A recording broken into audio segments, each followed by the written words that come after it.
Hola a todos, mi nombre es Loreto Rojas, soy infectóloga del hospital y hoy voy a hablar sobre la infección urinaria asociada a catéter urinario que comúnmente le llamamos ITUCUP.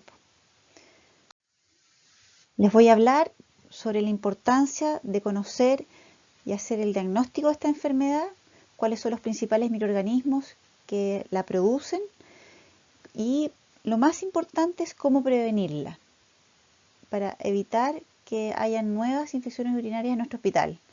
Y por último, unas conclusiones con los principales mensajes. ¿Por qué es importante conocer esta complicación asociada a atención de salud? Primero, porque tiene una elevada incidencia. Es una de las infecciones asociadas a atención de salud más frecuente en el mundo y también en nuestro hospital. 15 a 25% de los pacientes hospitalizados pueden llegar a presentarla y un 80% de las infecciones urinarias nosocomiales son asociadas a catéter urinario. El riesgo de bacteriuria aumenta día a día con el paciente con catéter. Aumenta 3% cada día y además puede producir una infección grave, una pielonefritis e incluso la muerte del paciente. Por otro lado, los costos se elevan ya que el paciente requiere un manejo con antibióticos, requiere más días de hospitalización, a veces manejo en UTI o en USPC, etc. Además, estas infecciones urinarias son un reservorio de microorganismos resistentes como estos bacilos gram negativos que tienen muchas veces estos mecanismos de resistencia, ya sean de beta-lactamasa de espectro extendido, a veces estas klebsielas que son súper resistentes o los enterococos también que son resistentes a banco. Y lo más importante, que el 70% de estas infecciones son prevenibles. Por lo tanto, tenemos mucho trabajo que hacer en la prevención. Vemos aquí en esta tabla, que es bien extensa, las incidencias de ITUCUP de nuestro hospital en el primer trimestre de este año. Gracias a la pandemia hemos tenido varios efectos colaterales. Uno de ellos son las infecciones asociadas a atención de salud y son el aumento de la resistencia de nuestros microorganismos. Vemos acá muchos servicios de nuestro hospital, ya sea UPC, ¿cierto?, adulto y de niños, quinto piso, sexto piso, incluso las UTI pediátricas. Todos los que están en rojo son tasas que están sobre la tasa nacional, por lo tanto estamos sobre lo esperable como hospital dentro del país. Tenemos mucho que avanzar para poder disminuir y trabajar para poder evitar esta complicación. ¿Cuándo se produce la infección urinaria asociada a catéter urinario? Es cuando existe la presencia de microorganismos en cualquier parte del tracto urinario, ya sea uretra, vejiga, uréteres, riñones, ¿cierto?, asociado a que el paciente tiene un catéter urinario y hasta 48 horas posteriores al retiro de este. Y vemos que para el diagnóstico es muy importante la presencia de síntomas, ya que vamos a ver que no solo el hecho de tener microorganismos en la orina de un paciente con una sonda urinaria es diagnóstico de ITU, sino que la presencia de síntomas es vital y es el pilar fundamental para poder hacer el diagnóstico. Entonces, un paciente con un catéter, más síntomas y más un urocultivo positivo. ¿Qué tipo de síntomas podemos encontrar en una infección urinaria? Podemos encontrar desde fiebre, calofríos, compromiso de conciencia, sobre todo en los pacientes añosos, un compromiso del estado general, astenia, dolor a veces en los flancos, ¿cierto?, hematuria, disconfort pélvico, disuria, poliaquiuria, urgencia meccional, dolor suprapúbico tras retiro del catéter. Aquí vemos cómo se produce la colonización de estas catéteres, ¿cierto?, y la posterior colonización de la vejiga y el ingreso de microorganismos. Estos pueden ingresar por vía extraluminal o por vía intraluminal, ¿cierto? Por vía extraluminal durante la inserción del catéter y por vía intraluminal cuando se produce, por ejemplo, reflujo de la orina al al poner, por ejemplo, las bolsas de recolectoras sobre el nivel de la vejiga, la orina va de la bolsa, ¿cierto? Cae y refluye hacia la vejiga. Ya cuando se manipulan las conexiones, etcétera. Vemos que el 50% de los catéteres urinarios están colonizados al tercer día y al mes la totalidad de ellos. Si yo tomo un uricultivo de estos pacientes, el 50% entonces puede salir positivo y al mes el 100% de ellos. Acá les voy a contar sobre el biofilm. El biofilm es una forma en que las bacterias se van adheriendo, se van tapizando estas superficies de material extraño, ajeno al cuerpo, como es el caso de las ondas urinarias, al igual que es el caso, por ejemplo, de los catéteres venosos centrales. Estas bacterias, que a veces son distintas, son varios tipos de colonias diferentes, van tapizando estas superficies y se van adheriendo a ellas. Y es muy difícil poder esterilizar estos catéteres. Una vez que ya están colonizados, las bacterias quedan ahí prácticamente para siempre. Por lo tanto, es muy difícil que con los antibióticos yo logre esterilizar ellos. Estas bacterias, al formar esta capa y al formar en el fondo este biofilm con una matriz extracelular, se logran comunicar entre ellas y van van entregándose a veces genes de resistencia, otras veces propiedades que hacen que los antibióticos no lleguen ahí y no puedan ser eliminadas. Todo eso hacen para sobrevivir, para mantenerse como una comunidad, para mantenerse vivas ahí y poder en el fondo multiplicarse y seguir con su vida. Así que siempre que tenemos un paciente con catéteres, lo ideal es sacarlos cuando no son necesarios, ¿cierto? Porque casi la mayoría van a tener bacterias que están viviendo ahí. Ya eso para que lo tengan como concepto en todo tipo de catéteres. ¿Vale? Aquí vemos cómo se comunican entre ellas, cómo forman esta matriz extracelular y todas estas son señales que le permiten a las bacterias sobrevivir.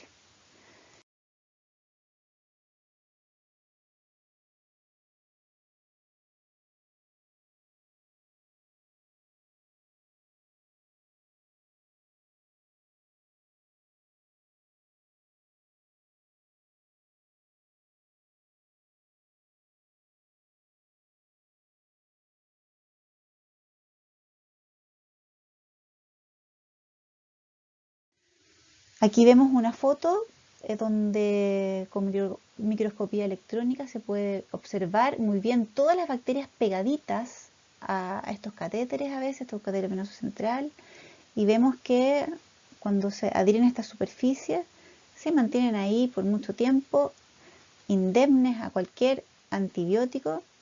Por lo tanto, es muy importante el poder finalmente retirar estos catéteres cuando no son necesarios.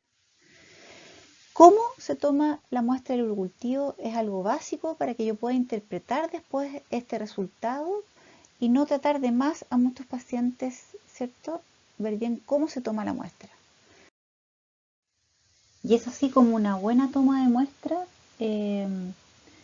nos va a significar poder interpretar correctamente los resultados. Para eso tenemos que ver bien cómo se toma, ¿cierto? De dónde se va a tomar la muestra, no de la bolsa recolectora, sino que de otro lugar específico, cuánta orina, con qué, cómo lo voy a hacer, cómo la voy a transportar, en qué pacientes voy a tomar la muestra. No hay que tomar muestras en pacientes que estén asintomáticos, en que yo no sospeche y no voy a hacer exámenes de rutina, sino que solamente aquel paciente que realmente tenga clínica. Ahora vamos a ver y vamos a conocer cómo poder interpretar de buena forma los exámenes específicos de orina completa y de urocultivo, ya que la gran mayoría de los pacientes con una sonda urinaria van a tener a veces piocitos, van a tener un sedimento muy inflamatorio y van a tener urocultivos positivos y no van a tener necesariamente una infección urinaria. Lo primero que les muestro acá es el tiempo. ¿Cuánto tiempo tiene mi paciente con esa sonda? ¿Cuánto tiempo lleva con esa sonda puesta?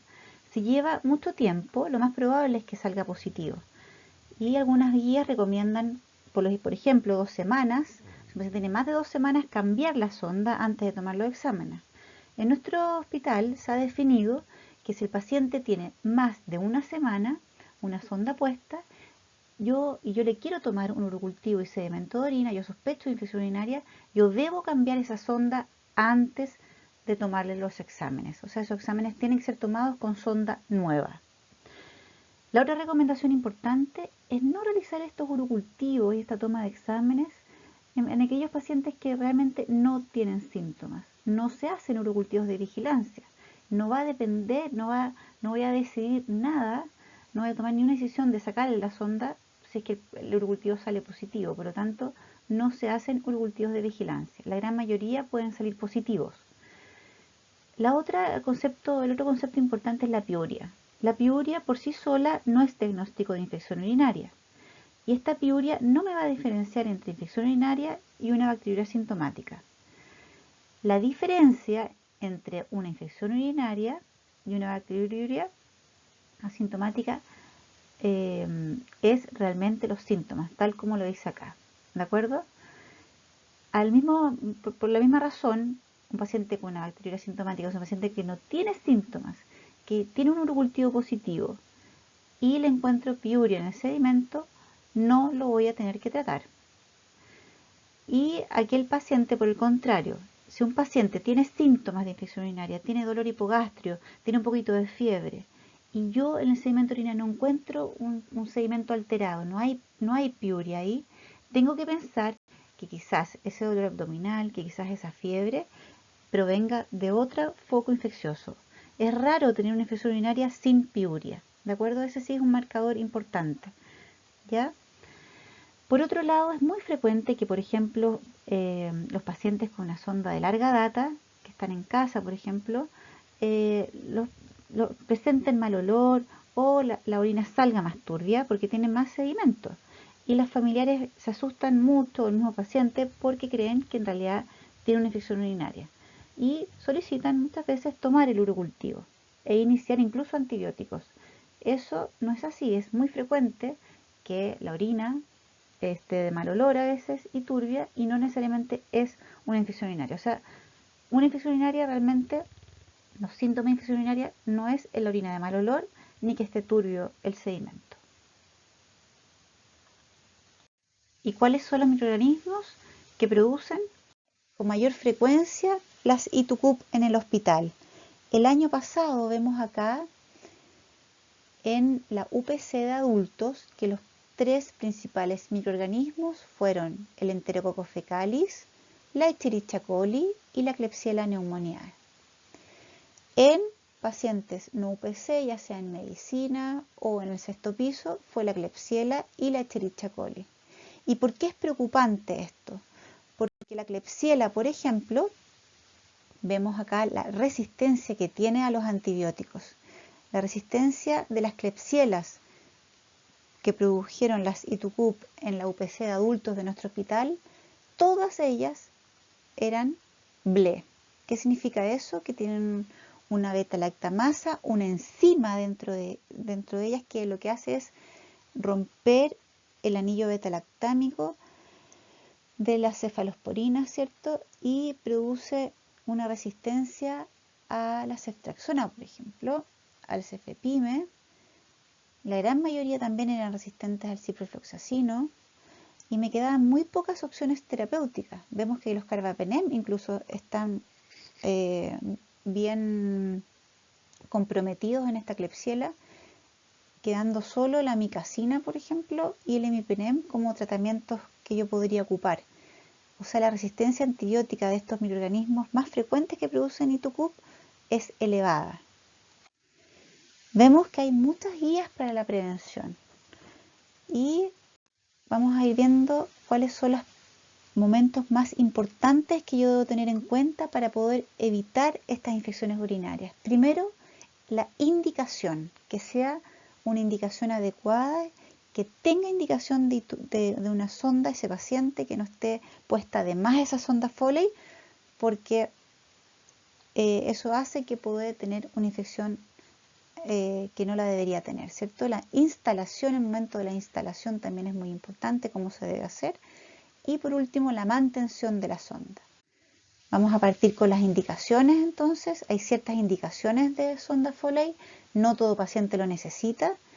¿Qué pacientes sí? Son los pacientes que tienen retención urinaria, ¿cierto? A veces los pacientes que están en cirugía con opiáceos, obviamente sí tienen que tener una sonda Foley. Los pacientes con obstrucción urinaria baja, ¿cierto? Con una próstata aumentada de tamaño, que hacen globos vesicales, que hacen insuficiencia renal posrenal, por ejemplo. Monitoreo hemodinámico, pacientes en UPC, que yo necesito medir diuresis horaria para ver cómo va la perfusión. Pacientes con cirugía de vejiga, obviamente salen con su sonda, ¿cierto? De uretra, etc. Y pacientes con hemorragia vesical, en que yo les tengo que instalar sondas con triple lumen, por ejemplo, para lavado vesical. Como ven, son pocas las indicaciones de sonda urinaria. Hay muchos pacientes con vejiga neurogénica que no tienen indicación de catéter. Ellos tienen indicación de sondeo intermitente, ya que el sondeo intermitente disminuye la infección comparado con una sonda urinaria permanente. En la instalación ahora, como segundo punto, vamos a ver primero que la indicación sea la apropiada, ¿cierto? Y que esté por escrito por el médico tratante, que esté indicada, que se pregunte si realmente ese paciente necesita o no la sonda Foley. En segundo lugar, que la instalación sea realizada por personal capacitado, que sepa bien la técnica de instalación y que sea ayudado por otra persona, ¿cierto? No sola. Además, que se haga un buen aseo genital previo a la instalación y con técnica aséptica, por supuesto. Vamos a ver, el circuito siempre debe estar cerrado. Si se llega a abrir, ¿cierto?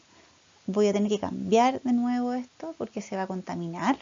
Entonces tiene que estar cerrado. El flujo, no debe haber interrupción, no debe haber obstrucciones, no debe quedar acodado. Debe fluir la orina libremente y debe haber siempre precauciones, ¿cierto? Estándar con higiene de manos. Como tercer momento importantísimo para la prevención es la mantención de la sonda. Y aquí vemos desde las precauciones estándar, ¿cierto? El lavado de manos siempre, antes y después de cada manipulación del catéter urinario, lavarse las manos, un buen aseo de las manos, una higiene de manos. Segundo, mantener el catéter urinario fijado. Acá vemos una fijación, ¿cierto? Al muslo del paciente para evitar las tracciones, evitar los desplazamientos, ¿cierto? Evitar que esté acodado. Siempre entonces chequear que esté bien fijado al muslo. Le contaba sobre el circuito cerrado. Siempre debe ser cerrado, no debe abrirse porque ahí ya se contamina. Y la bolsa recolectora siempre debe quedar bajo el nivel de la vejiga, ¿cierto? Nunca hay que poner las bolsitas arriba del abdomen del paciente cuando se traslada, por ejemplo, o levantarla cuando va a otro lado, porque el reflujo, ¿cierto?, de la orina hacia la vejiga puede producir una colonización intraluminal, como les contaba anteriormente. O sea, la gravedad es súper importante respetarla. Aquí vemos que tiene que fluir siempre hacia abajo, nunca hacia arriba. ¿De acuerdo? Vemos acá también el tema de la tracción de la sonda, evitar las tracciones para que no se desconecte el circuito.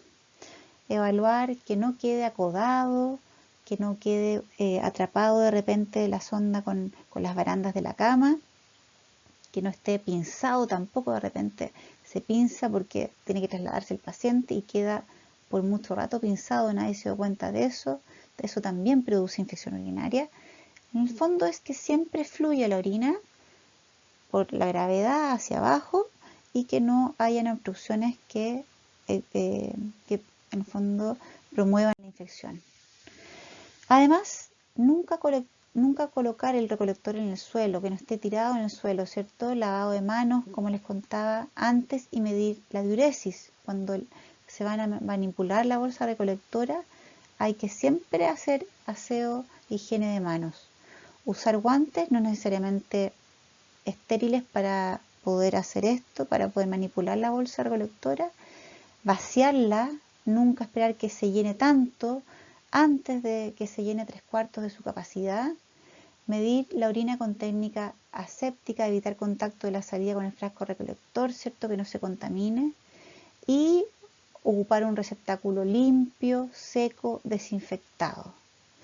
Si se llegara a desconectar la sonda del correccolector, hay que cambiar el circuito completo y siempre hay que rotular la instalación del correccolector, colocar la fecha y obviamente siempre hay que hacer aseos genitales del paciente 2 veces, ojalá al día. Esas son las recomendaciones de las guías internacionales. Como resumen, entonces, a un paciente que se le indica una sonda urinaria debe ser estas indicaciones que hablamos, no son muchas, son pocas, ¿cierto? Mantenerla el tiempo necesario, tratar de todos los días en el fondo preguntarme si es que el paciente lo necesita o no, si yo puedo retirarle el catéter, ya que cada día aumenta el riesgo de infección, que la instalación sea por personal capacitado, que sepa instalarlo, que tenga la técnica correcta, que sea una técnica aséptica, ¿cierto? Que el circuito siempre esté cerrado, que no se contamine, que fluya la orina sin obstrucción, que no esté acodado, que no esté pinzado. Y la higiene de manos, como vimos, siempre al manipular cualquier parte del circuito. Y por último, volver de nuevo al tema de la indicación. Hay mucho paciente que no debiera estar con sonda urinaria en el hospital, ya que muchos pacientes, por ejemplo, con vejiga neurogénica, se benefician más de cateterismo intermitente porque tiene menor riesgo de infección urinaria que la sonda Foley. Y para que sepan, nomás para que conozcan otras medidas utilizadas en situaciones muy especiales, contado con los dedos de la mano, ¿cierto? A veces en otros centros hospitalarios se ocupan escáneres vesicales y a veces se ocupan también catéteres impregnados con antimicrobianos. Pero quiero que se queden con las medidas que hablamos anteriormente, que son las más importantes para prevenir la infección urinaria. Entonces, como estrategias eficientes para disminuir la ITUCUP, vemos que evitar catéteres innecesarios, ¿cierto? Que yo diría que es una de las intervenciones más importantes para evitar la infección urinaria. Retirar los catéteres lo antes posible, o sea, todos los días valorar la necesidad de si ese paciente lo necesita o no. Recordatorios médicos a veces hay que tenemos en el hospital, ¿cierto? Como pegatinas en la ficha para ver si es que el paciente necesita o no la infección urinaria. Órdenes automáticas, a veces hay sistemas automáticos para retiro de CUP, en otros centros también se puede hacer eso, y seguir los protocolos de enfermería para la buena instalación y la mantención de estas sondas urinarias.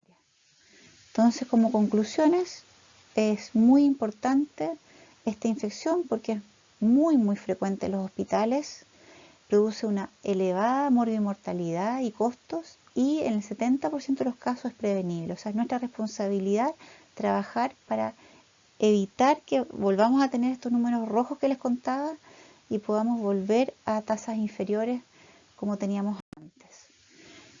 Conozcan, también saber que cuando uno tiene una infección urinaria asociada a ITUCUP son generalmente producidas por microorganismos resistentes, finalmente son reservorios y aumenta en el fondo esta resistencia bacteriana, lo que hace también que estas infecciones sean de difícil tratamiento, con antibióticos de alto costo, con antibióticos escasos que a veces no tenemos cómo tratar a nuestros pacientes, y a veces producen una elevada mortalidad porque son bacterias muy resistentes.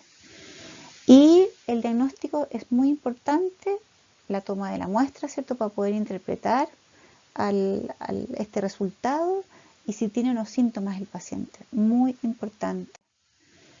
Y la prevención en los 3 momentos que les contaba, en el momento de la indicación, ¿cierto? De la instalación y de la mantención, para que podamos prevenir esta grave complicación.